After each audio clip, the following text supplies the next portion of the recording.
Eu gostaria de cumprimentar também os representantes dos sindicatos que tiveram presentes na audiência, que na sessão puderam ter o seu momento de fala e trazer os argumentos.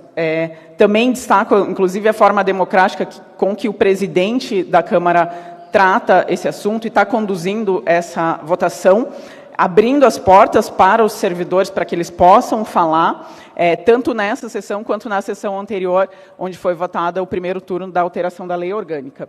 Também ressalto o respeito que tenho por todos os servidores públicos. Desde que assumi o cargo como vereadora, nós temos percorrido todas as secretarias, as escolas, as unidades de saúde, as regionais, e realmente verificamos o comprometimento, a seriedade com que os servidores públicos conduzem os seus trabalhos e reconhecemos a importância do trabalho deles para o bom andamento da nossa cidade.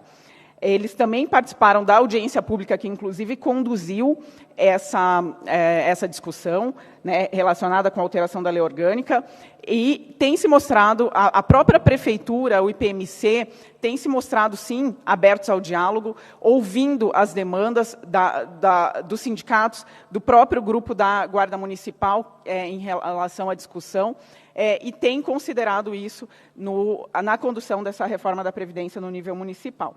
É importante, mais uma vez, deixar claro que o que a gente está votando hoje é a alteração da lei orgânica do município, que adapta a emenda constitucional número 103 de 2019, que é a reforma da Previdência, que foi aprovada no nível federal. A lei complementar com a reforma em si será ainda protocolada pela Prefeitura e será ainda discutida e objeto também de audiências e de aprofundamento técnico por todos os vereadores. Essa reforma da Previdência já foi aprovada no nível federal, já foi aprovada em 17 estados, inclusive aqui no Paraná, e já foi aprovada nas principais capitais e muitos municípios pelo Brasil. Então, já citamos isso, e citamos os municípios que essa reforma foi aprovada na discussão anterior. Eu também ressalto, até estava discutindo com o vereador Renato Freitas, que a reforma da Previdência também já foi feita por ex-presidentes anteriores ao presidente atual. O próprio Fernando Henrique Cardoso, o ex-presidente Lula e a própria ex-presidente Dilma também. Inclusive, o ex-presidente Lula foi quem colocou fim ao benefício integral dos servidores, foi quem, pela primeira vez, trouxe uma contribuição adicional para os próprios aposentados, uma contribuição de 11% no nível federal, e veja só, ele tentou tirar os benefícios dos militares também. Eu concordo nesse ponto que o senhor levantou, que nós temos ainda altas castas e servidores públicos com altos salários, e ele até tentou, mas ele também cedeu à pressão e acabou retirando os militares da reforma. Então, ele também não conseguiu chegar lá, né? Mas ele também já teve que enfrentar esse tema da reforma da Previdência. Ou seja, como foi também bem colocado pela minha parceira de bancada, a vereadora Amália, e explicando de forma técnica como é feito em outros países e como é feito no Brasil e por que também que a Previdência não se sustenta, por que a gente acaba tendo que fazer esses remendos aí de forma frequente. E sim, vamos ter que enfrentar esse tema daqui a pouco de novo. Vão ser necessárias reformas novamente daqui um tempo. Quando a gente compara, até também foi falado sobre isso por outros vereadores, os países ricos com os países, ou com o Brasil ou com outros países, é até engraçado, porque a gente quer manter a carga tributária dos países ricos ou manter o percentual de servidores públicos, mas a gente não quer, às vezes, ter a liberdade econômica e ter as mesmas coisas que a gente tem nos países ricos. Então, a facilidade para empreender, já falei várias vezes, mas quando a gente avalia o índice de liberdade econômica dos países ricos e dos países que têm maior crescimento econômico, o Brasil está lá no final. A gente não tem, a gente tem uma carga tributária altíssima, e não só alta, vereadora Josete, mas também extremamente complexa. Quando a gente compara os outros países com o Brasil, é extremamente complexo pagar imposto. O Brasil é o país que tem maior complexidade tributária do mundo. E isso a gente não quer adotar para os outros países. A maioria dos países, inclusive os países ricos que foram citados, até pela senhora ontem na fala, eles não têm nem legislação trabalhista não tem dificuldade para contratar, vamos discutir, né? Não é o tema hoje, mas vamos nos aprofundar nesse tema, mas é muito mais fácil contratar pessoas, é muito mais fácil empreender do que no Brasil. Então, a gente quer a alta carga tributária, a gente quer os benefícios para os servidores, ou o percentual de servidores, mas a gente não consegue trazer a liberdade econômica, a facilidade para empreender que tem esses países ricos, e é o que justamente faz eles serem ricos.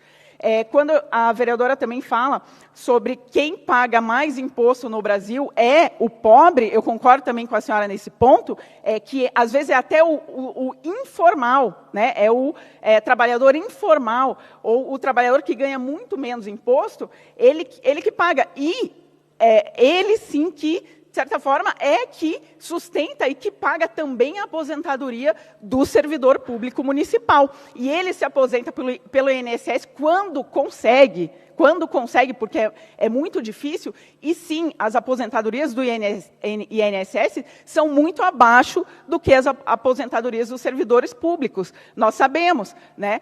A gente também vai poder se aprofundar mais nesse tema quando formos discutir a reforma, mas sim, ainda existem divergências, e não é colocar um contra os outros, mas, sim, há simplesmente os benefícios que não se sustentam. Se a senhora, inclusive, analisa sempre a parte financeira dos projetos, e a senhora sabe que é preciso, como bem falou também o vereador Serginho, ter responsabilidade fiscal, ter equilíbrio, ter responsabilidade com as futuras gerações, com os que vão se aposentar no futuro. Então, nós não podemos ter um discurso, às vezes, hipócrita, de achar que o Estado vai dar conta de tudo, vai pagar tudo, e que não tem como mexer nessas coisas. Como nós falamos, essa reforma já foi feita por diversas capitais, em diversos estados, na maioria dos estados, e é inevitável que seja feita também aqui no município de Curitiba. Senão, a conta não fecha. Então, como também já foi falado pelo vereador Renato, só um minuto. Nós somos independentes, a prefeitura, nós analisamos os assuntos e os temas de forma técnica, nos aprofundamos nesse assunto, conversamos com a prefeitura, com o presidente do IPMC, vamos nos aprofundar ainda mais quando vier a lei complementar para ser votada, mas nós entendemos que é necessária essa reforma, que não tem como fugir, pensando na responsabilidade fiscal, na responsabilidade com as futuras gerações e na responsabilidade com os próprios servidores públicos.